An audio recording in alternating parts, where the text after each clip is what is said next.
peut l'applaudir pendant qu'il se dirige vers le...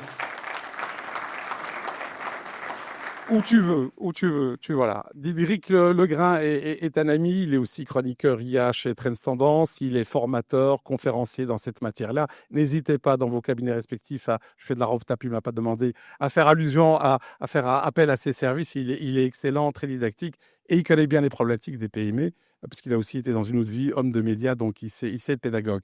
Et puis, mon ami Louis, où est-il Louis? Il se cache, le petit jeune qui va arriver ici.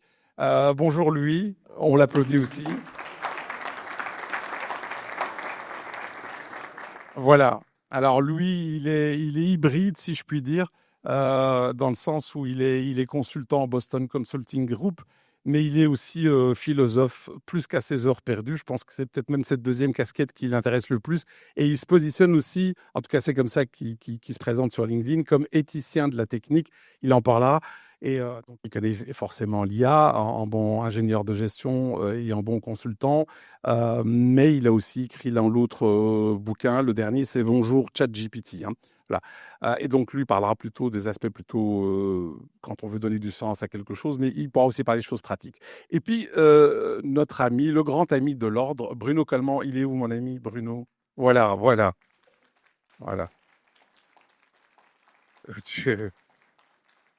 Alors, lui, j'ose pas le présenter parce que tout le monde est supposé le connaître. Et si on ne le connaît pas, c'est que vous avez vécu pendant quelques années dans une grotte au fin fond de l'Afghanistan. Mais donc voilà, il est un académicien à l'Académie royale, il est économiste distingué, vous le voyez tout le temps à la télé ou dans les bons journaux. Il a été professeur d'université, il connaît très très bien ces matières-là, que ce soit l'IA ou votre profession. Voilà. Alors on peut donc moi j'ai structuré on a quoi, c'est 45 minutes, je regarde la grande prêtresse des horloges, c'est-à-dire Micheline. On a 45 minutes, donc on va parler de l'impact effectivement de l'IA sur vous, votre carrière et aussi les jeunes qui arrivent. L'impact évidemment que ça peut avoir ou ça a déjà sur vos cabinets, la manière dont vous les gérez et bien entendu aussi l'impact que ça peut avoir sur vos clients puisque après tout, vous êtes là aussi parce que vous avez énormément de clients qui eux aussi sont impactés par cette nouvelle technologie. Donc, l'IA, on va aussi essayer de la voir, est-ce que c'est un ennemi ou une alliée? Je pense que ce sera plutôt une alliée. Et avec ce qu'a mis en place Emmanuel pour vous, je pense que vous allez pouvoir utiliser ces outils et en faire une alliée. Mais on va démarrer avec la première question. Vous répondez comme vous voulez. C'est pas comme à l'école, vous ne devez pas lever la main. Alors, est-ce qu'on peut dire que certains cabinets aujourd'hui qui n'auraient pas testé encore l'IA aujourd'hui, est-ce que c'est déjà trop tard pour eux?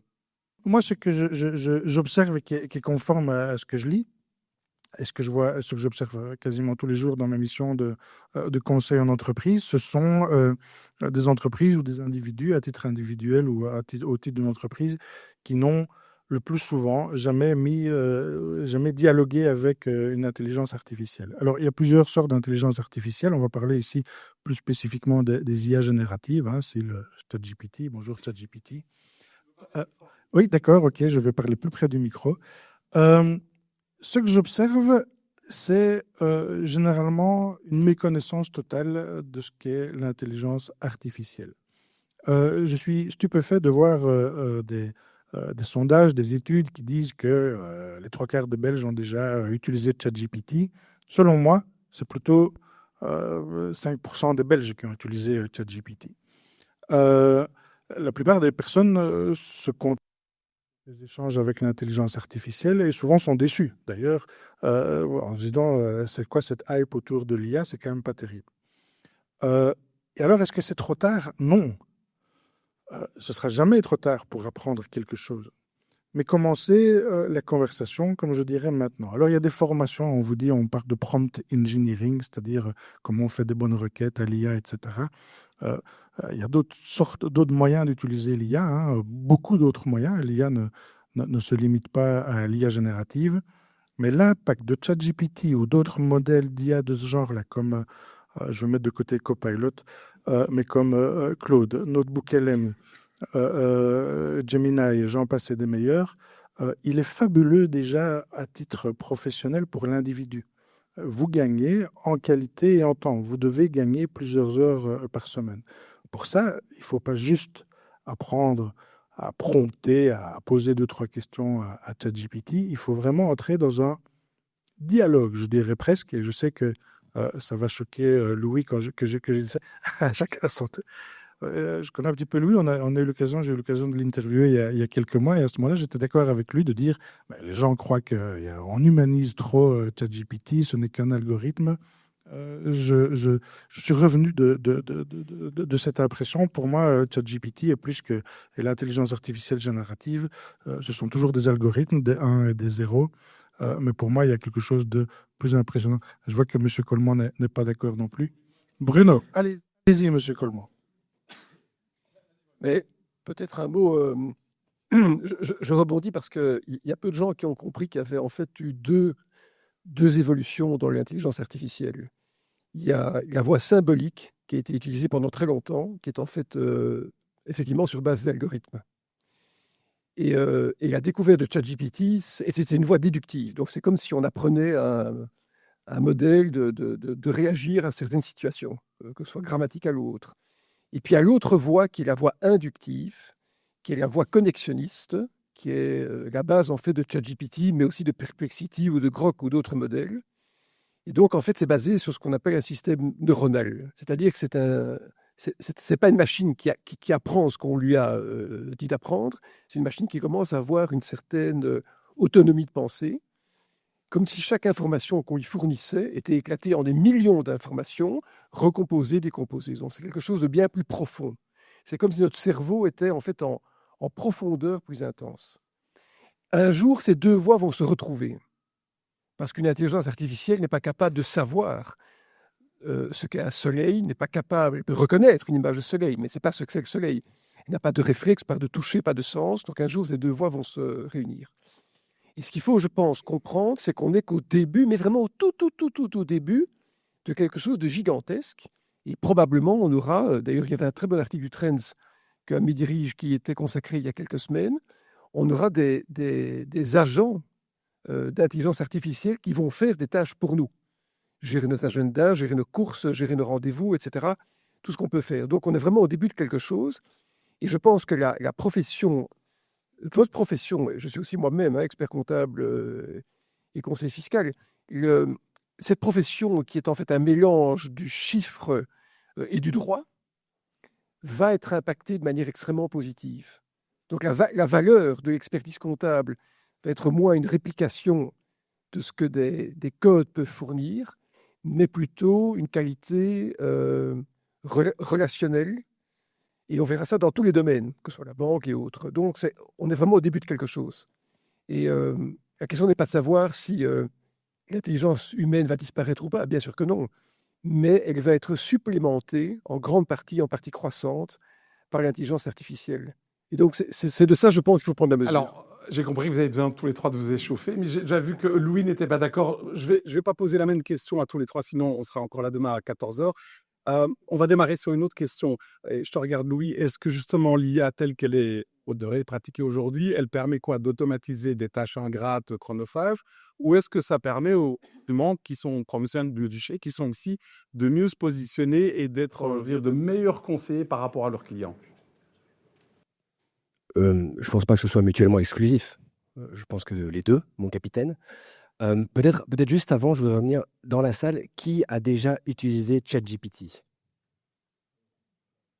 Et qui dirait qu'il ou elle est un utilisateur ou utilisatrice régulier, c'est-à-dire au moins une fois par semaine? Et juste pour ma propre investigation, les personnes qui ont la main levée, qui dit bonjour, merci ou s'il te plaît à ChatGPT? Oui, quand même, c'est bien. Non, on pourra revenir là-dessus après si ça vous intéresse, mais bref. Généralement 30-40% environ. Sachez que ça n'a pas de sens, hein. C'est comme une machine à café. Mais bref, là n'est pas le sujet. Pour revenir effectivement sur ta question, Amine, moi je reste persuadé, je suis assez aligné avec ce que disait Bruno il y a une minute. L'intelligence artificielle est génératrice de gains de productivité gigantesques. C'est absolument certain. Je pense que ça fait partie des trucs d'ailleurs sur lesquels à peu près tout le monde est d'accord, ce qui est quand même assez pratique. Le truc sur lequel absolument personne n'est d'accord, c'est d'où viennent-ils ces gains de productivité et comment est-ce qu'on va les repartager et qui va vraiment en bénéficier? Est-ce que c'est une poignée de personnes dans la Silicon Valley, ce qui est grosso modo le cas aujourd'hui, ou est-ce qu'on va réussir à trouver un moyen pour que tout le monde, et chacun et chacune, bénéficie de ces gains de productivité? Ça va être un peu la grande question. Mais dans tous les métiers, moi, je reste persuadé que avec l'automatisation des tâches, de certaines tâches, quelles qu'elles soient, et c'est vrai pour toutes les compétences, c'est vrai dans tous les métiers, la vraie question, ça va être qu'est-ce qui vraiment définit la part humaine de notre métier? Et moi, c'est ça que je trouve intéressant, c'est parce que moi, j'entends beaucoup de gens qui me disent oui, mais voilà, on va être remplacé, notre métier va complètement disparaître, etc. Je pense que ce sera vrai dans pratiquement aucun métier. Peut-être la traduction, qui semble quand même vraiment pas en très bonne posture. Je ne conseillerais pas à quelqu'un aujourd'hui de démarrer des études de traduction ou d'interprétariat. Mais à part ça, je pense qu'il y en a peu. Et je vais prendre un exemple. Moi, vraiment, je ne suis pas expert comptable, loin de là. Je crois qu'au mieux, j'ai dû faire 13 à Solvay. Donc vraiment, voilà, je suis l'imposteur de la salle. Et donc, je n'avais pas la chance de connaître Gérard Delvaux en entrant dans cette salle. Et pourtant, de ce que j'ai entendu ce matin, la première question qui m'est venue un peu de façon presque gag, Gérard Delvaux est-il artificialisable? Auriez-vous pu, pendant 50 ans, une IA qui ensuite serait venue, etc., et expliquer aujourd'hui, l'IA aurait-elle reçu un liber amecorum aussi complet que ces, je sais pas, on dirait 200 pages que Gérard tient sur ses genoux? D'après ce que j'ai cru comprendre ce matin, je ne pense pas. Et donc la vraie question, et je suis désolé, je vous utilise un petit peu, on ne se connaît pas du tout, mais la vraie question effectivement qu'il faut se poser, c'est qu'est-ce que Gérard a apporté qui est profondément humain, et qu'est-ce que dans les relations qu'il a pu avoir avec ses clients et ses clientes, qu'est-ce que ces personnes ont vraiment apprécié chez lui qu'une IA n'aurait jamais? Qu'une IA n'aurait jamais aujourd'hui, demain, dans 10 ans. Ça, je pense que c'est la grande question que tous les métiers vont devoir se poser. Qu'est-ce qu'il y a chez nous, dans notre relation à nos clients, à nos collègues, à nous-mêmes? Qu'est-ce qui n'est pas artificialisable et qu'est-ce qui nous définit? C'est un aspect. Voilà. Alors, moi, je vais être plus terre à terre, désolé. C'est mon rôle. Et puis, qu'on est challengé, sinon ça ira pas. Est-ce que l'IA, à force d'être utilisée, parce qu'on voit que les mains se sont levées, est-ce qu'elle va pas révéler au fil du temps que certains cabinets, pas ceux qui sont ici évidemment dans la salle, vendent très très cher des services qui sont Ou des tâches qui sont automatisables Comme les cabinets de conseil, par 95%. Oui. En fait, j'essayais de prendre une anecdote et j'essayais de la résumer dans ma tête. Hier, j'ai donné une petite session de sensibilisation au conseil d'administration d'une entreprise au Grand-Duché qui gère 1 millier de consultants, en gros. J'étais content, vraiment satisfait de cet échange parce que ça a commencé. Ils m'ont contacté parce qu'une personne leur avait dit, je crois, au sein du conseil d'administration, je pourrais au moins me passer de cette personne grâce à l'intelligence artificielle dans le pôle admin. Et là-dessus, ça a démarré la réflexion chez eux. Ils se sont dit, on va quand même un petit peu essayer de réfléchir à tout ça plutôt que de simplement viser le gain de productivité. Ce qu'ils ont, donc j'ai discuté avec eux, on a discuté, et ils m'ont dit, nous, on commence à avoir un petit peu peur parce que quelque part, on va nous demander de plus en plus. Et nos employés nous disent, on a peur d'être formés à l'IA et que l'IA arrive parce qu'on va nous demander de faire de plus en plus de choses avec le temps gagné. Je rejoins un petit peu, qu'est-ce qu'on va faire de ce temps gagné? Qu'est-ce qu'on va faire de ce gain de productivité? Et puis, il y a eu une réflexion qui était très intéressante, et c'est là que je voulais y arriver pour répondre à ta question, Hamid. Il y a quelqu'un qui a dit, mais en fait, nos clients, ils nous le demandent déjà. Ils nous disent déjà, tiens, comment ça se fait que ça coûte aussi cher qu'en 2024, vous n'avez pas trouvé de manière de faire ça moins cher? Et là, si les entreprises disent, on va faire comme avant, mais en gagnant un petit peu en productivité, en gagnant sur nos marges, par exemple, etc., elles sont foutues. Le vrai gain de productivité ou le vrai gain grâce à l'intelligence artificielle, ce sera de faire bénéficier ce gain de productivité à votre client, mais aussi à votre entreprise, en innovant, en inventant de nouvelles manières de traiter les demandes de vos clients. Et là est le vrai gain, pour moi, de qualité. Voilà. Mais il faut aussi mettre parce qu'effectivement, les clients vont se dire tiens, je paie la même chose qu'en 2024, alors que normalement, ça devrait me coûter moins cher. Oui, moi, je voudrais peut-être compléter ce qui a été dit en pensant que l'intelligence artificielle déplace la chaîne de valeur. C'est-à-dire que le travail technique, mécanique, sera remplacé en grande partie. Mais donc, ce qui va être important que ce soit pour un petit cabinet ou un grand cabinet, c'est deux choses à mon avis. C'est d'abord fournir de la confiance, parce que c'est ça que fait en fait un comptable ou un expert comptable. Parce que l'intelligence, c'est un élément relationnel finalement. Et l'interface humaine apporte de la confiance, de la compréhension. Et d'autre part, je pense que ce qu'il faut développer dans les professions du chiffre, c'est ce que j'appelle l'intuition éduquée. Éduquée par l'expérience, par l'érudition, et donc être capable d'avoir une intuition dans cette relation au client. Mais c'est vrai que c'est un déplacement de chaîne de valeur. Ça veut dire que c'est moins le travail technique, mécanique, on va dire quasiment d'usine, qui va être rémunéré, mais plutôt la qualité de la personne. Et en fait, ça fait déplacer la facturation vers la qualité relationnelle du comptable et de l'expert comptable. C'est ça qui se passe. Et c'est important de bien le comprendre, parce que ça veut dire que quelqu'un qui aujourd'hui se réfugie dans un acquis technique uniquement, c'est peut-être pas quelqu'un qui sera capable de vendre des services à un tiers. Mais ça, c'est vrai dans tous les domaines. On peut être le meilleur cuisinier du monde. Il n'y a pas d'intelligence artificielle, il faut cuire de la nourriture. Mais si le rapport au client n'est pas bon, eh ben, on n'a pas envie d'aller dans ce restaurant. C'est la même chose. Donc, ça veut dire que ce qu'il faut développer, c'est ce qu'on appelle les soft skills. Et finalement, c'est la seule façon de ne pas être mangé ou rattrapé par l'intelligence artificielle. Et ça, c'est très important. Et Encore plus humain. Alors, je reste sur cette question-là. Vous m'entendez, je crois, au niveau de la voix. Il y avait un article dans le Financial Times cette semaine, et tu avais rebondi d'ailleurs que j'en ai fait une chronique à la radio, je regarde Idric, et qui interpelle les jeunes, il y en a quelques-uns ici. Est-ce que les juniors ont encore un avenir dans les cabinets d'expertise comptable, d'avocats, regarde Thierry Tani, ou de consultants? Puisque dans cet article, on faisait allusion au fait, c'est vrai que les jeunes démarrent à venir tâcher un gratte, de CATU, porting, chercher les cas, toutes des choses qui peuvent être faites par l'IA. Et donc, à court terme, le cabinet de consultants, d'avocats, j'en parlais à un collègue à toi, Thierry, il me disait, on se pose des questions si je dois d'ailleurs engager un jeune stagiaire. Alors, je sais, dans votre métier, c'est facile de trouver des jeunes stagiaires, on se les arrache. Donc, c'est une vraie question. Est-ce qu'il y aura encore de la place pour des juniors dans un premier temps? C'est vrai que ceux qui ont un cabinet vont gagner plus d'argent parce qu'ils vont être plus productifs. Mais est-ce que les jeunes auront encore une place? Est-ce qu'ils pourront même apprendre leur métier? Voilà, c'est une question que je livre. C'est une très bonne question, et BCG d'ailleurs a fait une grosse étude sur le sujet, sur l'impact de l'intelligence artificielle sur ses propres consultants. C'est la première fois qu'au lieu de lire une étude, j'étais sujet de l'étude, donc c'était très intéressant. Et une des questions que l'étude pose, c'est, et elle est liée à la tienne, comment est-ce qu'on va former les seniors de demain? Parce qu'effectivement, ce sont par cette faible expertise requise qu'en tant que junior, on apprend avec aussi un peu moins de risques. Quand même, voilà, si on se plante, c'est moins grave, on va dire ça comme ça. Et c'est en faisant ces petites choses, en gagnant en autonomie, etc., qu'on, enfin, je vous apprends pas grand-chose, qu'on devient bon dans ce qu'on fait, qu'on connaît, qu'on développe certains réflexes, etc. Comment est-ce qu'on va former les seniors de demain si toutes les tâches à faible expertise requise sont déléguées à une machine? Aujourd'hui, il n'y a pas de réponse. Néanmoins, comme je pense dans toute réflexion technologique, si votre réflexion est extrêmement court terme et orientée sur juste « Ah, l'année prochaine, peut-être qu'on fait 5% de marge de plus », dans 10 ans, vous n'existez plus.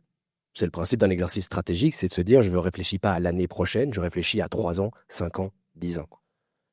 Et effectivement, c'est la grande question qu'il va falloir se poser dans tous les cabinets, comptables, avocats, conseils, autres, j'en suis certain. Comment est-ce qu'on va continuer à développer une expertise réelle? Et donc, comment est-ce qu'on fait pour aujourd'hui former les plus jeunes et leur permettre de grandir? Et je pense que c'est pour ça que quand j'entends tous les jobs vont être remplacés par l'IA, je ne pense pas que ce soit vrai. Oui, mais est-ce que le client va encore accepter les mêmes factures Que Borne Bassi, je regarde Bruno, ce soit chez les comptables et consultants, sachant que le boulot qui demandait X par hier, et plus globalement, ce qu'ils vont avoir accepté qu'on facture à l'heure et pas plutôt au résultat? Mais ça, et Louis y a fait référence. Hein, plus globalement, le vrai problème, c'est le partage des gains de productivité. Et ce problème s'est posé quand on a inventé la machine à vapeur. L'économiste qui l'a le mieux développé, c'est Karl Marx, parce qu'il a établi ses théories au milieu de la révolution industrielle. Et quel est le problème, finalement? C'est que quand une machine à vapeur ou une intelligence artificielle commence à fournir de la valeur, cette valeur est capturée par la personne qui possède la machine ou qui possèdent l'intelligence artificielle. Ça ne veut pas dire que l'humain perdra son job, ça ne veut pas dire que l'humain sera peut-être moins payé, mais c'est que la valeur sera plutôt aspirée par la machine, par les capitalistes. Et donc, on le voit, d'ailleurs, on le voit aux États-Unis, hein, depuis que l'informatique s'est développée de manière large depuis 30 ans, les salaires hors inflation n'ont pas augmenté aux États-Unis. Toute la valeur créée a été aspirée par des grandes sociétés en bourse. Ça, c'est incontestable. On le voit moins chez nous parce qu'on a ce qu'on appelle un État social. Et donc, ça veut dire que la facturation va peut-être changer, mais ce qu'il faudra éviter, ce que ça pourrait induire à un moment, c'est que dans votre profession, des cabinets suivent une capitaliste de devenir de plus en plus gros pour capturer par des systèmes qui seront capables d'acquérir une grande partie de la valeur, peut-être au détriment de personnes qui travaillent de manière isolée ou seules, ou dans des petits cabinets. Ça, ce serait l'aboutissement le plus intuitif. Alors, je ne sais pas si ça va se passer, mais c'est un vrai problème au niveau macroéconomique. Et d'ailleurs, si on projette un monde où les machines mettent en œuvre une grande partie de la valeur et la possèdent, et ça veut dire qu'on va devoir un jour demander à des entreprises de payer des cotisations sociales pour les travailleurs qui, en termes relatifs, sont moins payés qu'aujourd'hui. Et donc, ça pose des questions qui ont déjà été posées au XIXe siècle. Hein. Et les grands mouvements sociaux sont nés de la révolution industrielle. Donc, on pourrait avoir à un moment une prise de conscience sociale de la même nature que ce qu'il y a eu à 150 ans, 175 ans. Alors, si je devais déjà résumer ce qu'on a dit, et ça concerne évidemment toutes les personnes, nos confrères qui sont dans la salle, si on s'endort, on sera remplacé. Et alors, il faut évidemment se réveiller, hein, c'est le cas de... Voilà, mais pour se réveiller, il faut se transformer. Quels seraient les conseils que vous donneriez aux personnes, nos amis qui sont dans la salle, pour se transformer, eux, et leur cabinet? Vas-y, Diederik, ou alors lui, ou à lui. Alors, moi, j'inviterais toutes les personnes qui n'ont pas levé la main quand je leur ai dit si il ou elle utilisait ChatGPT à faire ça ce soir. Vraiment, c'est quelque chose de neuf, ça va arriver et je reste persuadé que l'innovation technologique est inhérente à la nature humaine. Je dis souvent un peu en blaguant que la première personne qui s'est dit « je vais accrocher cette charrue à un cheval au lieu de la tirer moi-même » est un peu le fondateur de notre civilisation, absolument certain. Et depuis, le progrès technique a apporté beaucoup de choses. Il faut en revanche s'assurer que le progrès technique reste également, je rebondis un petit peu sur ce que disait Bruno, un progrès social et sociétal. C'est absolument certain. Donc la première chose, prendre en main. La deuxième chose, s'éduquer. Comprendre comment ça marche, comprendre quels sont les enjeux, et ensuite adapter son comportement en fonction. Vous n'êtes pas sans savoir que l'intelligence artificielle a un coût environnemental gigantesque qui va exploser. Qui va vraiment exploser dans les prochaines années, peut-être même déjà les prochains mois. Microsoft a relancé des centrales nucléaires pour pouvoir avoir de l'énergie propre pour faire tourner ses propres data centers. À la base, le nucléaire, ce n'est pas vraiment le cœur de métier de Microsoft. Pourtant, ils se lancent là-dedans. Donc, ça, c'est une première chose. Une deuxième chose, c'est évidemment les enjeux sociétaux au sens large de l'IA. On n'est peut-être pas sans savoir que pour faire fonctionner des modèles, aujourd'hui, les grandes sociétés de tech exploitent des personnes dans les pays en voie de développement pour développer leurs modèles, entre autres au Kenya, entre autres aux Philippines, etc., etc. Et donc, il faut aussi s'éduquer à ça. Le changement et l'intelligence artificielle, ce n'est pas un donné. Ça va arriver, mais il n'y a pas qu'une seule intelligence artificielle. On peut choisir le futur qu'on a envie de voir advenir. Donc ça, c'est pour la partie plus, entre guillemets, peut-être plus philosophique. En revanche, plus concrètement, je pense que c'est plus dans le... Mais plus concrètement, je vais commencer comme toi, Louis.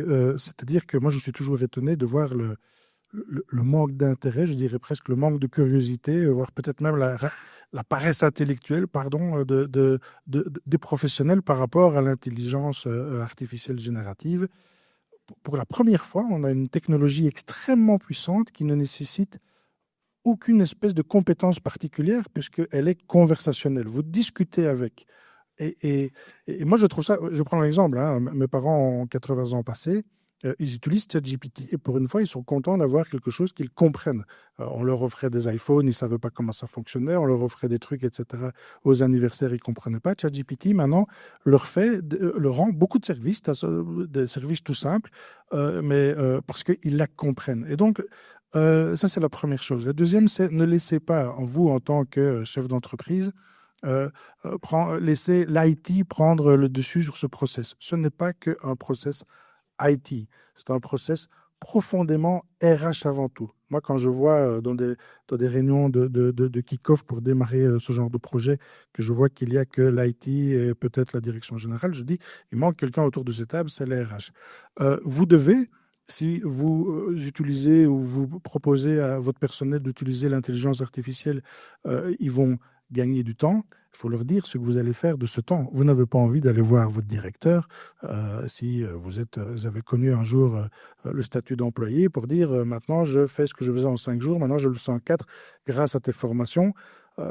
Personne ne dit ça à son directeur de peur qu'il passe à 4/5e ou de perdre son emploi ou d'avoir plus de boulot. Et c'est quelque chose que j'entends mais vraiment tous les jours. L'autre jour, il y a quelqu'un, je dis, mais vous avez bien compris l'IA, je vois dans ce que vous me racontez, là, vous faites même des process automatisés très puissants, mais dans le privé. Pourquoi est-ce que vous ne l'utilisez pas au boulot? Et il le dit comme ça devant tous ses collègues. J'en ai vu quelques-uns qui tiraient la tête. Il dit, je ne saurais pas quoi faire de mes journées alors. Et je me dis, mince, c'est stupéfiant. Et donc, je réinsiste, et je ne peux que rebondir sur ce que dit Louis, c'est un process RH à réfléchir. Oui, moi j'abonde dans ce sens, hein. Je crois qu'il y a une qualité qui fait la différence entre les femmes et les hommes dans la vie professionnelle, c'est la culture générale. C'est un vieux mot, la culture générale. Moi, je me souviens quand j'étais gosse, mes parents, divorcés, donc j'avais ça dans les 2 cas, avaient un Larousse à portée de main. C'est-à-dire que quand on mangeait le soir et qu'on devait vérifier un truc, on ouvrait le Larousse. Et aujourd'hui, on n'a plus le droit d'être con.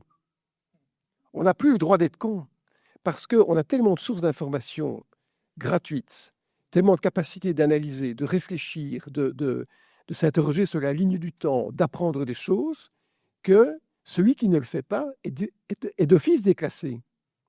Et donc, utiliser l'intelligence artificielle tout en s'éduquant, tout en se formant, ça permet d'amplifier la culture générale. Et pourquoi est-ce que c'est important d'avoir de la culture générale? Parce que c'est ça qui fait la distinction dans le rapport de confiance qu'on peut avoir avec quelqu'un. Le rapport de confiance, avoir le sens des hommes, des femmes, des situations, avoir cette intuition éduquée qui est tellement elle-même basée sur une érudition. Et donc, je dis à tous mes étudiants, maintenant j'en ai un peu moins parce que j'ai un peu quitté l'enseignement, mais formez-vous 1 heure par jour. Un journal, un podcast, on peut tous écouter de la musique et il faut écouter de la musique, mais on peut en même temps se former. Au terme d'une année, c'est 365 heures de formation, c'est-à-dire plus du quart du nombre d'heures qu'on preste dans ces entreprises. Parce qu'on travaille à peu près 1500 heures. Eh bien, c'est ça. Ça, c'est là-bas. Et c'est ça, je crois, qui fait la différence et surtout la joie de pouvoir travailler dans un contexte où on s'épanouit. Je peux ajouter quelque chose parce que merci de parler de l'enseignement. Moi-même, je donne quelques heures de cours dans l'enseignement supérieur et vous avez sûrement des enfants dans la salle et vous dites c'est bientôt les examens, est-ce que ChatGPT ne rend pas con? J'abonde tout à fait dans votre sens. ChatGPT est un moyen extraordinaire d'apprendre. Je progresse un petit peu en anglais grâce à ChatGPT qui me reprend très précisément sur des prononciations. Je progresse beaucoup dans la connaissance de machine learning, par exemple, de cours très techniques du MIT, parce que ChatGPT met là-dedans. Moi, je dis à mes étudiants en début d'année, je veux que vous fassiez tout avec l'intelligence artificielle. Ce qui est très contre-intuitif par rapport aux enseignants. D'ailleurs, je ne me fais pas que des amis quand je dis ça, parce que généralement, les profs disent à leurs étudiants, je veux que vous ne fassiez rien avec l'intelligence artificielle. Mais moi, je vois la différence de ceux qui ont poussé sur Enter en disant prends-moi une daube pour ce monsieur Legrain, 3 pages là-dessus pour demain, et voilà. Et j'appuie sur Enter, je vois tout de suite. Elle est en définitive, elle est ceci, quel sujet fascinant. Enfin, on voit tout de suite les formules de ChatGPT. Je vois par contre très bien quand ils ont travaillé avec l'IA.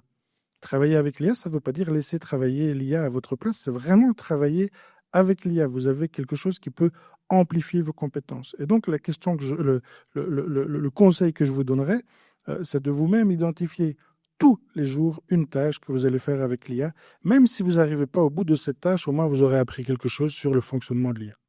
Alors, ça me donne une bonne transition pour la question suivante. En fait, l'IA, évidemment, c'est une évidence, va transformer vos cabinets et nos cabinets. La question, on dit toujours, c'est le vieux proverbe, le poisson pourri par la tête. Est-ce que c'est moi qui dirige le cabinet qui dois m'y mettre ? Est-ce que je désigne une personne au sein de mon cabinet, sachant que la plupart des cabinets, c'est des petits cabinets, c'est pas Microsoft, ils sont pas 10 ou 15. Est-ce que je lui demande est-ce qu'il y a quelqu'un qui est responsable ou tout le monde doit devenir responsable ? Mais je pense qu'on a tous des prédispositions. Moi, je pars de l'idée qu'il faut faire grandement confiance à la jeunesse. Et que mon père avait l'habitude de me dire que quand on est jeune, pour aller du point A au point B, il y a 1000 chemins, dans tous les sens. Et puis chaque année, quand on vieillit, on enlève un chemin. Et finalement, on prend un chemin qui est toujours le même, un peu comme un cheval qui va à l'écurie en suivant le même chemin. Et pourquoi est-ce il fait des tournants ? Parce qu'il y avait eu un chardon. Et même quand on enlève le chardon, le cheval évite ce qui était un chardon. Et donc, je pense qu'il faut faire confiance à la jeunesse. Moi, dans l'enseignement, pour donner une transposition, Amit, ce que je fais depuis longtemps à Vlerick, 5-6 ans maintenant, ce sont les étudiants qui donnent cours. Donc, c'est moi qui donne les thèmes, c'est des cours de 3 heures, c'est très lourd, très intensif. C'est eux qui préparent le cours. Et je dois admettre qu'année après année, ils m'ouvrent les yeux sur des matières que je connais pourtant bien. Ils donnent mieux cours que moi. Et donc, ça veut dire qu'à mon avis, dans les entreprises, cabinets peut-être petits ou gros, il faut désigner des personnes qui sont un peu les animateurs d'intelligence artificielle. Moi, si je dirigeais encore des boîtes comme je l'ai fait dans ma carrière, je prendrais 2-3 types en disant, voilà, vous allez passer à la moulinette tout ce qu'on fait. Publicité, stratégie, inventez-moi l'avenir de l'entreprise. Et j'aurais confiance dans ces délégations parce que, voilà, d'abord, ces gars s'amuseraient et surtout challengeraient. Dans les grandes boîtes qui sont très, très mal gérées pour la plupart, gérées par des gens qui répètent tout le temps les mêmes histoires, en fait, un jour, des actionnaires vont dire, attendez, j'ai mis tout votre rapport annuel dans une IA, j'ai mis toute votre stratégie, votre communication, pourquoi avez-vous fait ça ou n'avez-vous pas fait ça ? Et on verra que des chefs d'entreprise ou des conseils d'administration seront bien en peine de répondre. Et donc, je pense qu'il faut susciter vraiment ce débat, et ça passe, je crois, par la jeunesse en grande partie. Puisqu'il y avait justement 2 jeunes experts comptables tout à l'heure, je pense que, non, mais vous êtes quand même plus jeune que moi, vous n'avez pas envie d'être jeune, et vous l'êtes quand même. Bon, non, pas vous, lui, à côté. J'ajouterais la jeunesse, mais quand même, moi, ce que je remarque et qui est conforme à des études que je lis, c'est que si le top management, si le CEO n'est pas lui-même absolument convaincu et même familiarisé, s'il n'a pas une connaissance intime de l'intelligence artificielle, et cette connaissance intime n'a pas besoin de faire 3 mois de formation. Vous dialoguez 10 heures avec une IA et vous avez compris comment elle fonctionnait, comment elle pouvait impacter votre vie, votre entreprise, etc. Les entreprises, moi je vois, comme tu le disais tout à l'heure, Amit, c'est plutôt des PME. Les entreprises où le top management n'est pas convaincu et a dit essayez de faire ça parce que moi je ne comprends rien, etc. S'il n'y a pas cette impulsion-là qui oblige vraiment, mais qui oblige alors, qui dit voilà, on vous a formé, on vous a offert des accès à des IA premium, maintenant je veux vraiment un rapport chaque semaine sur ce que vous en avez fait. Ça évolue beaucoup plus lentement que si le top management n'est pas impliqué. Alors, je vous proposais de prendre la parole dans quelques secondes. Je vais poser encore une question. L'idée, c'est que ce soit aussi interactif et que je ne monopolise pas les questions, puisqu'il y a certainement des questions intéressantes venant de votre part. Moi, je voudrais quand même poser, parce que je pense que c'est quand même important qu'ils repartent nos amis avec des choses concrètes. Est-ce qu'il faut leur demander de revoir le business model de leur cabinet, facturation par heure versus résultat. Et puis 2, parce que c'est une thématique qui, moi, évidemment, m'intéresse fortement, est-ce que le danger, c'est pas de voir des éditeurs de logiciels ou autres devenir vos concurrents, et notamment pour les tout petits clients, la profession libérale, la petite TPE, qui a une comptabilité extrêmement simple, où on n'a pas besoin d'un cabinet. Voilà. Et je suis là pour mettre les pieds dans le plat aussi. Donc. Le danger, oui, il y a un danger, évidemment. C'est qu'à un moment, ceux qui vous aident maintenant vous dominent, ça c'est certain. Et c'est un peu ce qui se passe dans la profession médicale. Aujourd'hui, le généraliste, est de moins en moins utilisé, hein. C'est le psychologue de la grippe, mais les gens veulent directement aller chez un spécialiste parce qu'ils savent très bien ou très rapidement, parce qu'ils savent très bien que la connaissance d'un généraliste est insuffisante pour traiter toutes les pathologies. Et donc, le danger, effectivement, c'est... Parce qu'il s'est renseigné en avance. Oui, oui, mon médecin que je vois de temps en temps, là, il me dit qu'il y a des gens qui viennent avec un classeur entier et qui disent, voilà, je veux tel médicament parce que j'ai telle pathologie. Oui, je pense qu'il y a un danger, et tu as raison, je pense, Amit, de dire que la nature de la facturation va se modifier et que ce ne sera peut-être pas basé sur des heures prestées, parce qu'elles seront peut-être prestées par des machines, mais par de la relation humaine et de la confiance que ça peut susciter. Et Louis, tu peux rebondir là-dessus. Bon, moi, je suis payé pour rencontrer des entreprises tous les jours. Je sais qu'aujourd'hui, elles ne posent pas encore trop de questions à leurs prestataires, et notamment les comptables, mais je sais aussi comment ils fonctionnent. J'en connais énormément. À un moment, ils vont se réveiller, est-ce que c'est dans 3 mois, 6 mois, et ils vont dire, mais qu'est-ce que vous faites? Et là, il faudra répondre. Mais non, effectivement, pour rebondir sur même ce que Bruno disait tout à l'heure et sur ta question, et je n'ai pas forcément la réponse à ça, qu'est-ce que vous vendez? Et si vous vendez de la confiance, il y a un moment où, notamment aussi quand les gens vont gagner en expertise avec l'intelligence artificielle, etc., vont aussi se rendre compte que s'il y a bien un truc que vous ne pouvez pas faire, ou en tout cas que vous ne devez pas faire, c'est faire une confiance absolue. Enfin, je pense qu'il faut peut-être faire confiance absolue à personne, mais bref, c'est un autre débat. Mais en tout cas, vous ne pouvez pas faire une confiance absolue à l'intelligence artificielle. Pour rappel, l'intelligence artificielle, ça a été rappelé justement, c'est une série de 0 et de 1, ce sont des courants électriques, ça s'allume, ça s'éteint, enfin, je veux dire, ce n'est que du code. C'est pour ça que je disais aux gens qui disent bonjour à ChatGPT, vous êtes sûrement très bien élevés et vos parents seront très fiers de vous, mais sachez que ça n'a pas de sens. Après, vous en faites pas, j'ai écrit 160 pages sur le sujet, je le fais toujours. Donc voilà, vraiment, il n'y a pas de honte à avoir. Mais en tout cas, je reviens sur cette question. Et Amit parlait de business model. Qu'est-ce que vous vendez? Et donc, évidemment, avec la réponse que vous allez apporter à cette question, oui, potentiellement que votre modèle économique va changer. Et potentiellement qu'il y aura des fusions-acquisitions qui vont avoir lieu, peut-être avec des éditeurs de logiciels, en se disant, en fait, si nous, ce qu'on vend, c'est de la confiance dans tel processus, le processus, il va être géré en grande partie par la machine. La confiance, par contre, c'est pour nous. Diedrich ou pas? Voilà, est-ce que vous voulez... Enfin, je suis sûr qu'il y a des questions. Ne me dites pas qu'il n'y en a pas, ce serait... Ah oui, Gérard Delvaux. Voilà. Attends, 2 secondes, je vais... C'est très important, me semble-t-il, et c'est passionnant.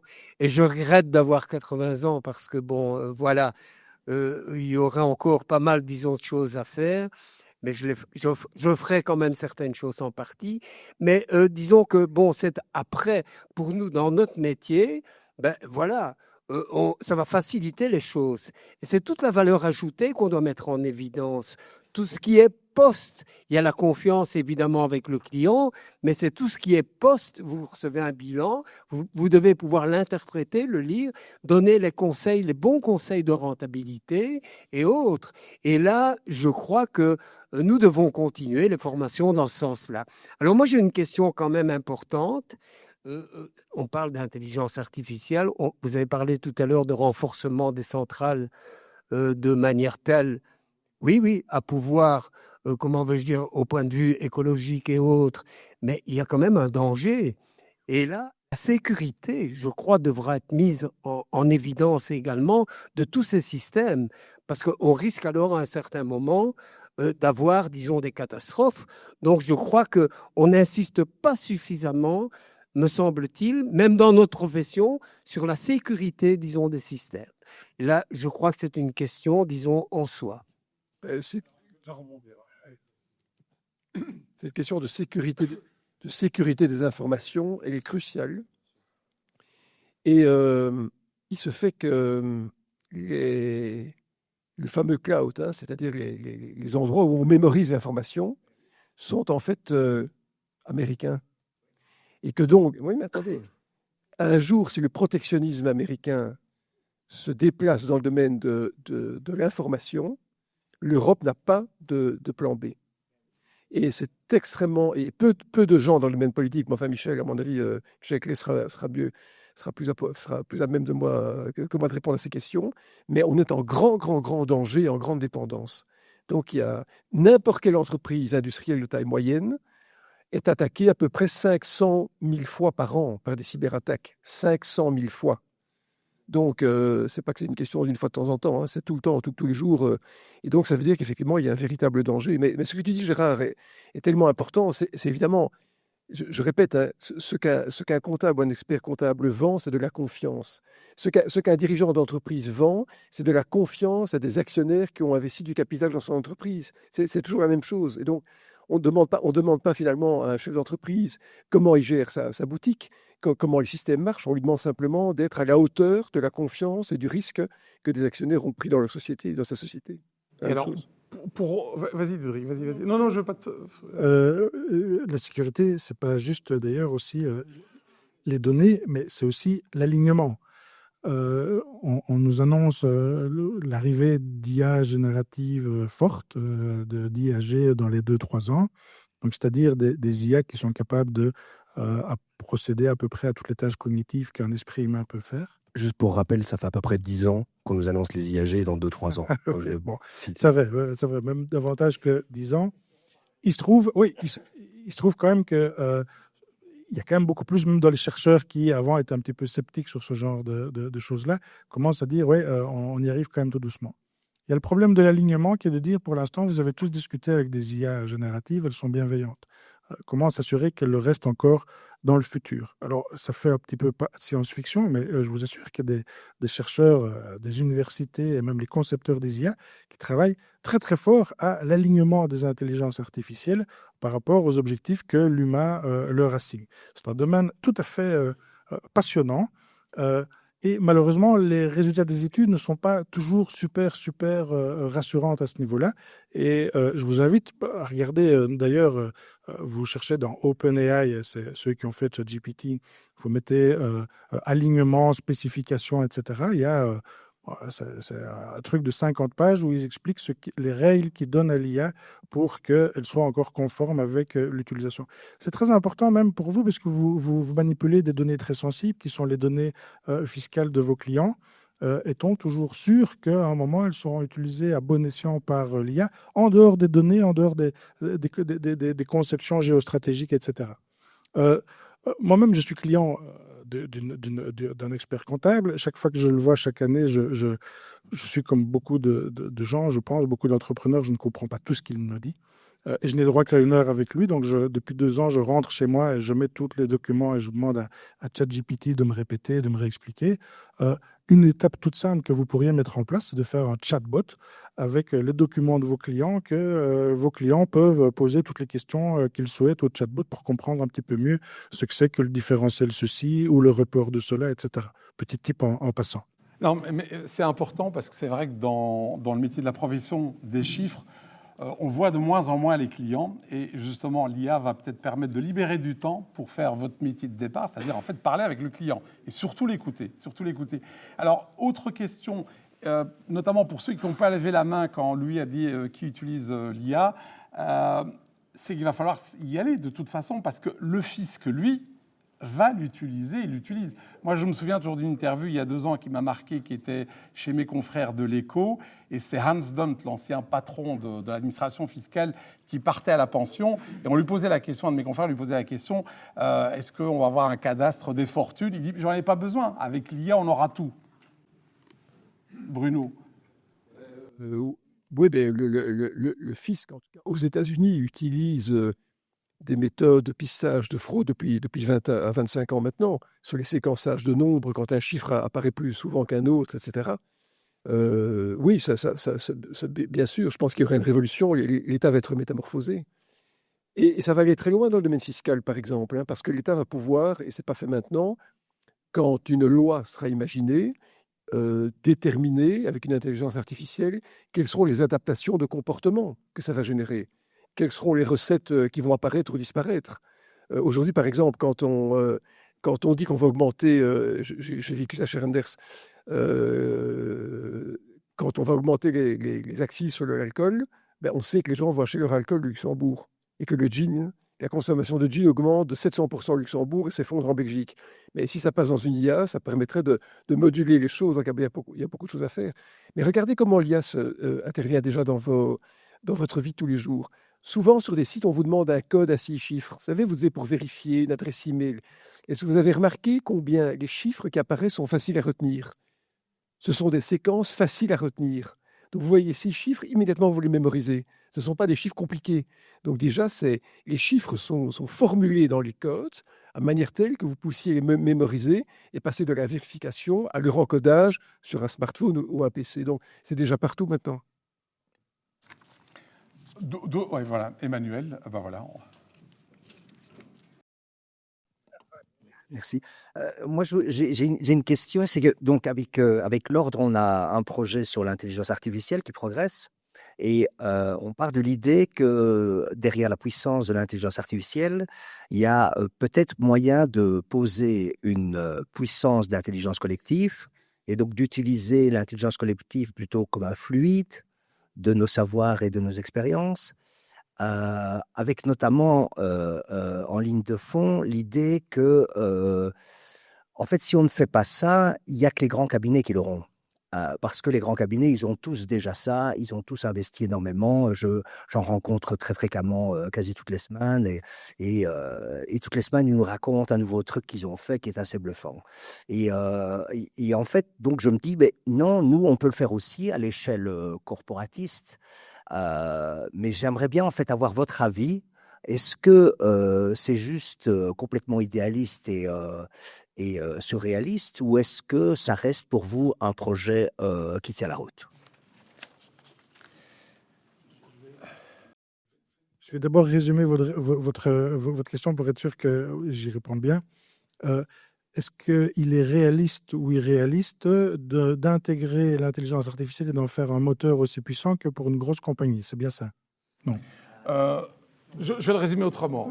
Il y aura les petits cabinets, puis les autres qui sont un peu plus industrialisés. Est-ce que tu risques pas d'avoir des cabinets à deux vitesses avec les artisans qui n'auront pas la possibilité de mutualiser et qui, eux, seront plus lents, plus chers et moins réactifs? Ça, la mise à l'échelle, c'est valable en fiscalité ou que dans n'importe quel domaine. C'est clair que la mise à l'échelle, la mise en commun de diverses ressources, etc., permet toujours de réaliser des économies d'échelle, des investissements plus importants, etc. Par contre, c'est vrai que l'IA générative permet l'agilité. Et la force de petites structures, c'est que vous êtes souple et agile. Vous savez très vite basculer. Moi, je vois bien, par exemple, je suis parfois sollicité pour des services publics où là, on parle de milliers de personnes. C'est beaucoup plus compliqué à faire, c'est ça, oui, à faire percoler, à déployer de l'intelligence artificielle. Alors, j'ai bien aimé votre terme, votre utilisation d'intelligence collective. Moi, je suis persuadé que les structures, qu'elles soient petites ou grandes, qu'elles soient d'ailleurs économiques ou familiales ou autres, s'adapteront le mieux au développement de la technologie ces prochaines années si elles adoptent déjà un schéma d'intelligence collective plutôt qu'un truc décisionnaire habituel et vertical. Je ne sais pas si je réponds complètement à votre question. Et moi, à la réflexion, je pense qu'en matière de taille de cabinet, c'est toujours la même pathologie, hein. Il ne faut pas être stuck in the middle, comme on dit en anglais, c'est-à-dire être moyen. C'est les tout petits cabinets qui vont survivre avec une expertise de proximité et de confiance exceptionnelle. Et les tout gros, sans doute, qui vont être capables de s'automatiser plus rapidement parce que ce sont des structures capitalistes, hein, ce n'est pas autre chose. Et finalement, le danger, c'est peut-être d'avoir une taille qui soit trop grosse pour les petits et trop petite pour les grosses. C'est pour ça que je disais tout à l'heure qu'il y aura un phénomène de concentration, à un moment, immanquablement. Et on le voit dans des professions, comme par exemple les cabinets d'avocats. À un moment, ça devient trop onéreux d'être seul avocat chez soi. Mais il y a une autre profession qui est très frappante, ce sont les courtiers d'assurance. Il y avait à un moment 30 000 courtiers d'assurance en Belgique. Alors, des gens qui faisaient ça en fin de journée sur la table de la cuisine, hein, chez eux. Eh bien, il y a eu un phénomène de rachat par des moyens cabinets de courtiers sont du plus gros des petits. Et donc, il y a un phénomène de concentration capitalistique, mais qu'on voit dans tous les domaines depuis le début de l'humanité, hein. À un moment, il y avait un type qui faisait des pierres, et puis il s'est dit, mais on va faire des pierres en même temps, on aura des économies d'échelle, je pense. Juste une chose, c'est juste pour rebondir. Tu dis plus petit, c'est plus spécialisé parce que le tout petit, très local, qui a je caricature, la fleuriste du coin comme client et l'avocat du coin, il va être balayé, hein, parce que j'aurais pas besoin de lui, accountable, machin, va me le faire. Il a une comptabilité d'une simplicité déconcertante, et celui-là, il va pas survivre. peut-être, mais justement, moi, je pense que un indépendant, moi c'est mon cas aussi, j'ai aussi une SRL, hein, un indépendant qui est un peu seul devant ses activités, peut voir sa solitude rencontrée par un comptable, un expert comptable de petite taille, qui peut lui donner des conseils avisés. Je crois fort à ça. Et donc S'il se libère du temps. oui, et alors c'est un accompagnement d'une vie, quoi. Oui, mais donc on est dans la transformation des cabinets. Il cesse d'être un teneur de compte, je caricature. Il devient un coach. C'est ce que Gérard a dit. C'est ce que ne font Oui, pas tout le monde. Oui, mais aujourd'hui, c'est déjà le cas maintenant. Quand hier, enfin, j'étais administrateur de banque, quelquefois dans ma vie, de banques différentes, mais quelque part, quand un réviseur dit je certifie les comptes, on s'en fout de savoir si on a bien compris IFRS 9 ou pas. Hein. On s'en fout. L'important, c'est la qualité de la certification. Mais Michel de Wolf pourra le confirmer. C'est la qualité de confiance qui est importante. Ce n'est pas la plomberie derrière. Alors, le faux jeune de tout à l'heure. Voilà. Je voulais faire un constat et un parallèle avec mon ancienne carrière de consultant. Non, pas du tout. C'était une question à la fin. Et dire, est-ce que c'est pas déjà dans le sens où déjà à l'époque, en tant que chef de projet, le manager me disait, tu me coûtes un porte-avions et finalement, qu'est-ce que tu as fait? Et en fait, on faisait souvent de la gestion de conflits entre équipes et de la motivation, etc. Et donc, du coup, est-ce qu'automatiser toutes ces tâches à faible ou peu de valeur ajoutée, c'est pas une opportunité justement de sortir de son cabinet, de rencontrer à nouveau le client et de rétablir, renforcer cette fameuse confiance dont messieurs parlaient à l'instant. Et donc, un formidable outil qui nous permet de nous réinventer pour le futur. En fait, et de cesser d'être autiste comme certains le sont. Voilà, et de parler plus avec leurs clients. Ça, je ne me permettrai pas, mais je vais donner un simple exemple que j'utilise souvent. C'est, imaginons vous êtes dans une société, il y a un département marketing dans lequel il y a 10 personnes. Vous vous rendez compte qu'avec l'IA générative, voilà, vous pouvez générer des affiches, vous pouvez générer des textes, etc., et vous estimez les gains à 50%. Mais qu'est-ce que vous faites? Vous pouvez, petit 1, licencier 5 personnes sur 10. Petit 2, vous pouvez dire, tout le monde est payé pareil, mais à midi, tout le monde a fini sa journée. Tout le monde bosse à 50%, payé pareil, mais bon, voilà. Petit 3, vous pouvez dire, voilà, notre niveau de qualité en tant qu'équipe, c'était là, maintenant c'est ici. Vous pouvez dire, petit 4, on garde 5 personnes, et puis il y en a 5 autres que, à nos frais, on va reformer et placer ailleurs dans l'entreprise, selon leurs compétences. Bref, tout ça, ce sont des choix qui ne sont en rien techniques, mais qui reviennent vraiment à la nature de qu'est-ce que les gens font et c'est quoi notre mission en tant que personne. Moi, j'aime beaucoup la notion de confiance. Je ne pense pas, en tout cas, moi, je n'aurais pas confiance dans un échange qui ne serait qu'informatisé, que ce soit par mail, par chatbot, etc. Il y a un moment où j'aurais envie, peut-être pas de voir la personne en vrai, mais au moins d'entendre sa voix, de comprendre que cette personne m'écoute, etc., etc. Et je pense qu'effectivement, c'est absolument certain, avec les gains de productivité, il y a une possibilité de faire ça. Mais si jamais je reviens à mon équipe marketing, bon, maintenant, transformons-la dans une équipe de comptabilité dans une société. Ou quoi. Si jamais vous décidez qu'avec ces 50%, vous allez juste licencier la moitié de l'équipe, bah, en fait, l'équipe qui reste, elle aura toujours des tâches qui ne seront pas client-facing ou d'interaction ou de création de confiance. Elle sera sur toutes ces tâches que, bah, à la base, ils étaient 10 à faire et maintenant, ils sont plus que 5. Et donc, moi, je crois beaucoup dans le fait qu'avec l'intelligence artificielle, la meilleure option, c'est cette option C. C'est de dire, voilà, notre niveau de qualité avant, c'était ça. Maintenant, on peut faire ça. C'est ça qu'on va pouvoir offrir à nos clients. Et effectivement, et on en vient à ce moment-là à la question d'Hamid, en gardant les mêmes coûts, en gardant les mêmes prix. Et donc, le même coût pour le client. Et c'est de dire au client, oui, certes, on a de l'IA. Oui, certes, on est toujours cher. Mais en revanche, avant, on faisait ça. Maintenant, on fait ça. Et ça, je pense que c'est la meilleure porte de sortie pour la société en général. C'est juste qu'en règle générale, tout le monde a un meilleur service. Donc, tu gardes ton prix, mais tu augmentes ta valeur. Alors, Michel Wolf, ancien reviseur, toujours reviseur un jour, réviseur toujours, ancien président de l'Institut de l'IRE, donc l'Institut des réviseurs. Et puis ta question. Oui, je suis frappé de voir que le débat s'oriente sur comment l'offre peut être meilleure. Mais pour moi, la question que je vois avec l'intelligence artificielle aujourd'hui, c'est que la demande elle peut totalement disparaître. Qu'on peut avoir une clientèle qui ne veut plus entendre parler d'être humain, qui n'en veut plus.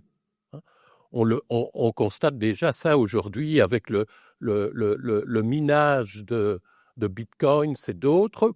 Il n'y a plus d'être humain dans toute cette affaire-là. On peut le constater aussi, comme professeur, je le vois. Le taux de présence dans les auditoires est en train de s'effondrer parce qu'une partie des étudiants ne veulent plus rencontrer un être humain. Ils ne veulent plus. Ils veulent rester sur leurs jeux vidéo, sauf le minimum nécessaire qui est résolu par l'intelligence artificielle. Et je vais prendre un exemple. Je vais prendre un exemple dans un autre domaine, et je termine par là, Monsieur le Président, que la comptabilité, qui sont les métiers du droit. Je vois aujourd'hui une partie de la demande de services juridiques qui dit « mais moi, je n'ai plus besoin d'avocat.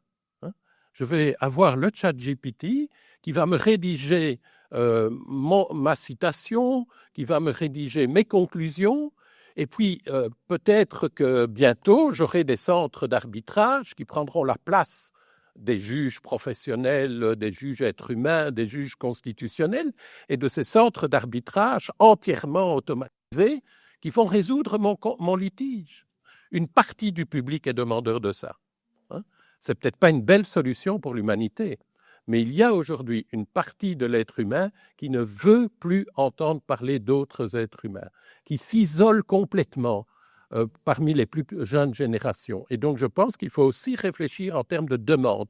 Où est la demande demain par rapport à des cabinets qui comprennent des êtres humains? Alors, merci mille fois. Très, très bonne question, Michel, auquel ils vont tenter de répondre. Et puis après, je vois Paul d'ailleurs qui s'excite aussi, mais dans le bon sens du terme, qui est le président du tribunal de l'entreprise et qui posera une question. Puis j'ai vu madame tout à l'heure. Voilà. Alors, si on avait 2 heures, vraiment, il y aurait plein de réponses à apporter à cette question parce que je pense que c'est la grande question philosophique de ce qu'on appelle les agents en intelligence artificielle. Ce sont les ChatGPT, etc.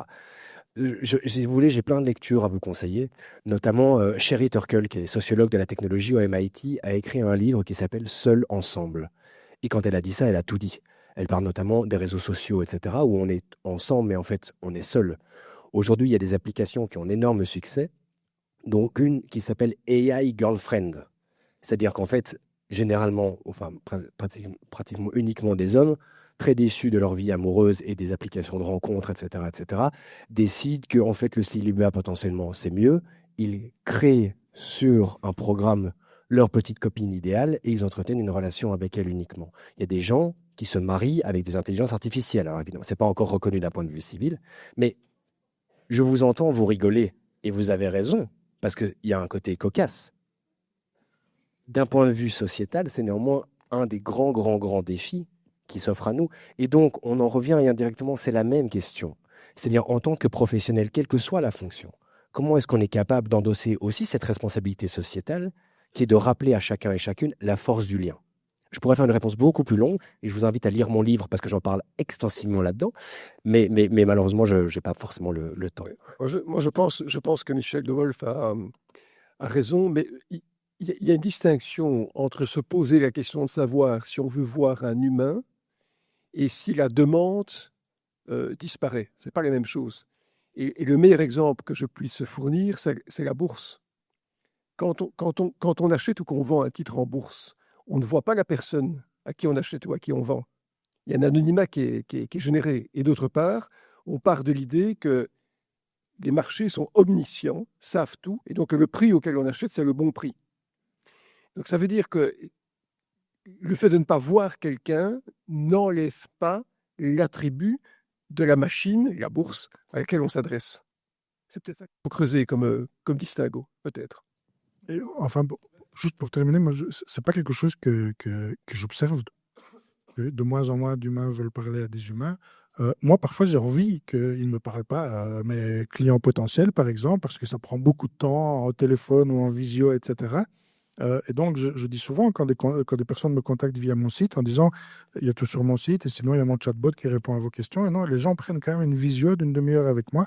Et j'ai arrêté de me dire que c'était un process que je pouvais automatiser parce que je vois bien qu'il y a beaucoup d'humains qui préfèrent parler à un humain pour essayer de comprendre ce que l'humain peut faire pour eux avec l'IA.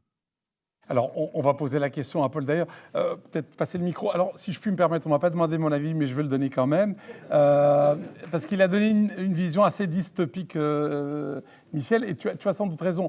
Juste 2-3 nuances qui me viennent à l'esprit. Un, tu parlais des applications de dating. On voit qu'il y a une fatigue du dating. On voit dans le cours de bourse de ces applis des maisons mères qui s'effondrent justement parce que les gens sont à la recherche de contact humain. On l'a vu aussi avec le Covid-19. Après le Covid-19, les gens voulaient un recherche humain. Je le vois à travers le cercle de Wallonie. Plus on va dans un monde virtuel, plus on veut de l'humain. La vraie question, c'est quelle est la valeur ajoutée de l'enseignant ? Si c'est pour me déplacer et me dire des trucs que je peux trouver chez moi, je ne vais pas le faire. Et donc là, on revient vers la même question que pour les professionnels. Mais pardon, Paul d'ailleurs. Je voulais rassurer Michel de Wolf, qui évidemment pose avec l'intelligence qui est la sienne, et qui n'est pas artificielle, mais elle est construite depuis des décennies. Je voulais rassurer. Alors, la question qui est posée est la suivante. Est-ce que dans les métiers du droit, et notamment les métiers de la justice, est-ce que l'IA, c'est un vieux débat chez nous, c'est un vieux fantasme? La réponse est clairement non. Et elle est clairement non pour 2 raisons. D'abord parce que nous avons déjà des outils d'intelligence artificielle. Je prends un exemple au tribunal de l'entreprise. La Chambre des entreprises en difficulté sélectionne ces dossiers sur base d'un programme informatique. OK? Premier point. Effectivement, on a vu que néanmoins, le déplacement des personnes vers les juridictions n'a jamais désempli. Il n'y a pas moins de fréquentation des tribunaux. Au contraire, les rôles sont en augmentation partout. Pourquoi? Parce qu'en réalité, c'est bien une question de confiance. Il doit avoir confiance en son juge. Et donc, puisqu'il doit avoir confiance, il doit l'entendre. Et il doit parfois même entendre des choses désagréables. Entendre, vous devez mettre votre société en faillite. Donc oui, l'intelligence artificielle, et elle va arriver dans les jugements, ça c'est tout à fait clair. Et c'est une excellente chose parce qu'on va effectivement, nous les juges, pouvoir enfin avoir le temps de faire ce qu'on doit faire, c'est-à-dire réfléchir, délibérer, trancher. Sauf à arriver, mais ça n'arrivera pas, et c'est le dernier point, et ça c'est la ligne rouge. Quand on voit par exemple en Chine, aujourd'hui la Chine n'est plus un pays ni capitaliste ni communiste, mais la Chine est un État totalitaire parfait, presque parfait, bien plus que l'était l'URSS. Là, le gouvernement a instauré un système inverse, c'est-à-dire que c'est l'ordinateur qui donne au juge la solution et le juge doit justifier lorsqu'il s'écarte de la décision de l'ordinateur. Ça, c'est évidemment l'enfer. Bon, mais ça, c'est le régime très particulier que connaît la Chine aujourd'hui. Voilà, c'est pas du tout vers ça que nous allons, je rassure tout le monde. C'est des questions qui sont également valables en médecine. Les médecins se disent, tiens, à un moment, est-ce qu'on risque de me reprocher d'avoir suivi un avis de l'intelligence artificielle ou de ne pas l'avoir suivi, au contraire, si jamais ça part mal. Et alors, il y a des études aux États-Unis de justice purement IA. Ce qu'on constate, c'est que les jugements, donc c'est pas arrivé sur ça a été fait sur des dossiers réels, mais ce n'est pas arrivé dans la vraie vie. Les gens n'ont pas été condamnés, etc. Mais simplement, on a donné à des IA des dossiers dont les juges avaient à décider. Et ce qu'on constate, c'est qu'il y a beaucoup plus de cohérence dans l'IA. Et c'est vrai que on le sait bien, quand on tombe devant un juge plutôt qu'un autre, on se dit, on sait déjà que ça va être plus compliqué ou moins compliqué pour nous. Idem pour le parquet, etc. On le sait. Et donc, il y a plus de cohérence. Le problème, c'est qu'il y a plus de biais aussi.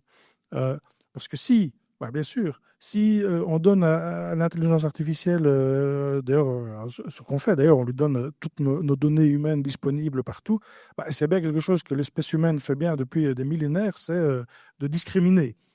Et donc, malheureusement, c'est de grosses difficultés pour les IA de devoir faire des biais de correction, de faire des mécanismes de correction de ces biais. C'est hyper intéressant ce qu'il dit parce que c'est juste pour nuancer. Enfin, décidément, je fais que nuancer, mais ce que tu disais, et c'est vrai, c'est ce que disait Coluche. Je ne cherche pas un avocat qui connaisse le droit, mais un avocat qui connaisse le juge. Mais voilà. Et pour reprendre à la question de Michel de Wolf, tout à l'heure, je suis en train de lire une dame extraordinaire. Je proposerai peut-être à Emmanuel et à Gérard peut-être de l'inviter ici au cercle. Et les philosophes, mais elle a les pieds vraiment dans la glu.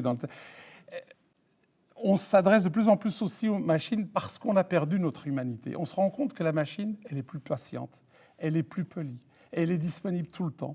Et donc, parce qu'on a quitté cette humanité, voilà, donc c'est un peu plus subtil. Donc c'est peut-être quelqu'un à faire venir aussi. Enfin, je regarderai avec nos 2 amis. Il y avait une dame, voilà, j'arrive, je vole vers vous. Voilà.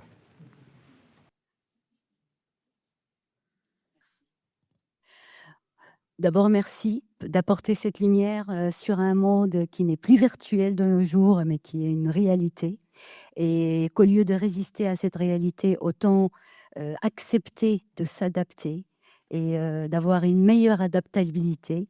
La seule chose à laquelle la seule chose qui me pose question aujourd'hui, que ça soit dans notre profession ou à l'extérieur, parce que ça va faire partie de notre vie de tous les jours, et ça fait déjà partie de notre vie de tous les jours, jusqu'où on peut aller pour faire confiance. Parce que si l'intelligence artificielle est une base de données de milliards d'informations, basée sur un système binaire mathématique, on peut aussi injecter les infos qu'on veut, erronées, pour détourner un monde et un humanisme vers une machination et nous éloigner subtilement et d'une façon vraiment insidieuse sans se rendre compte. Et je crois que c'est là, parce que moi, il y a 30 ans, avec mon maître stagiaire qui est ici, on m'a appris à encoder une facture, à analyser, et voilà, et c'était très différent. Et je crois que notre rôle aujourd'hui, c'est de dire aux jeunes qu'il ne faut pas perdre de vue l'essentiel. La compétence ne doit pas être donnée à l'IA, elle doit quand même être apprise pour rectifier l'IA. J'ai aujourd'hui la chance de travailler avec un partenaire où il y a un volume énorme dans une société où l'IA fait des merveilles. C'est une performance extraordinaire. Mais ça nous évite juste le travail ingrat. Mais ça ne nous met pas, parce qu'il y a énormément d'erreurs. Il faut quand même passer derrière. Voilà, je voulais souligner ça pour dire qu'est-ce que la profession prépare pour les jeunes, pour vraiment leur garder cet équilibre entre une compétence et un outil extraordinaire. Merci. Je veux peut-être répondre à la première partie de votre question, madame, à propos de la manipulation. Le pire en économie, ou dans tout contexte socio-politique et économique, c'est le monopole. Et donc, aujourd'hui, on ne parle que de ChatGPT, mais il y a plein d'autres systèmes. Hein. Le système développé par Twitter, par exemple, est bien meilleur que celui de ChatGPT. Et donc, ce qu'il faut faire, je pense, c'est quand on a besoin d'IA, en utiliser plusieurs pour s'assurer de la cohérence de ce qu'on extrait comme information. Et puis, idéalement, mais ce n'est pas le cas, ça devrait être open source. Et ça l'est pas. Donc, le danger, il est là. Voilà. Peut-être pour rebondir effectivement là-dessus, je dirais, toute technologie, IA ou autre, porte toujours en elle la vision du monde de ses concepteurs. Tout le temps, de tout temps. Et donc typiquement, par exemple, lorsqu'on parle de ChatGPT ou de Grok ou d'autres, etc., ces machines ne sont pas, et j'insiste là-dessus, entraînées avec toutes les données disponibles dans le monde. C'est pas le cas. C'est d'abord parce que c'est techniquement pas possible, et ensuite parce que tout n'a pas été numérisé, etc. Bref, c'est un choix. On va prendre ces données-là. C'est comme si, par exemple, et ça va faire sourire Hamid, par exemple, on veut organiser une conférence sur l'intelligence artificielle. Bon, on invite 3 personnes. On choisit ces 3 personnes. Est-ce que c'est 3 hommes? Oui. Bon, dommage, encore. Il n'empêche, c'est une conception, c'est un choix qui a été fait. Ça a été fait comme ça. C'est toujours le cas dans la tech. Et donc, quand vous choisissez une technologie pour votre cabinet ou, même d'un point de vue personnel, ayez toujours ça en tête. Et donc, ça m'amène un peu au deuxième point qui est extrêmement important. Il ne faut jamais utiliser l'intelligence artificielle sur un sujet que vous ne maîtrisez absolument pas. Vous pouvez utiliser l'intelligence artificielle pour apprendre des trucs, mais à ce moment-là, vous n'allez pas répliquer, vous n'allez pas vendre ce que vous avez appris. Ou vous pouvez utiliser l'intelligence artificielle pour automatiser, pour, entre guillemets, vous augmenter. Mais si jamais vous ne connaissez rien au sujet et que l'intelligence artificielle fait une erreur, vous êtes responsable, pas l'IA. Et donc, utiliser l'intelligence artificielle sur un domaine que vous ne maîtrisez pas, c'est un vrai problème. On en vient donc potentiellement à la compétence qui a, je pense, toujours été clé et qui le sera potentiellement encore plus. Et mon ami et mentor Luc de Brabander œuvre largement là-dessus, c'est l'esprit critique. L'esprit critique, au XXIe siècle, et j'imagine au XXIIe, sera absolument clé. C'est ça qu'il va absolument falloir développer. Et dans les écoles, et c'est pour ça que je suis tout à fait d'accord avec Luc, il faudrait des cours. Et notamment aujourd'hui, quand on peut vous présenter 2 images différentes, les 2 sont fausses, et c'est absolument impossible de savoir qu'est-ce qui pourrait être vrai. La capacité de remettre en question ce qu'on voit, ce qu'on entend, etc., la question de la vérité, ça va devenir absolument clé dans les années qui vont venir. Parfait. On arrive malheureusement, désolé, mais Luc, malheureusement, voilà. On arrive au terme de cette assemblée générale. Je voulais remercier nos 3 orateurs et on peut les applaudir.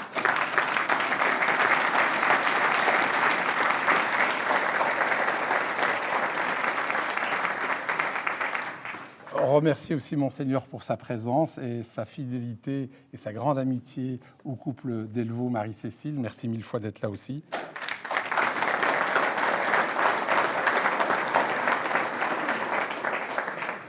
Et puis, avant de dire encore un autre petit mot, je ne sais pas si ça pourrait être un résumé de tout ce qu'on a dit depuis tout à l'heure.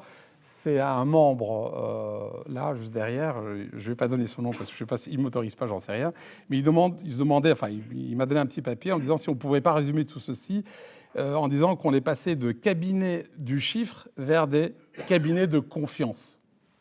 Ça pourrait être un thème, voilà.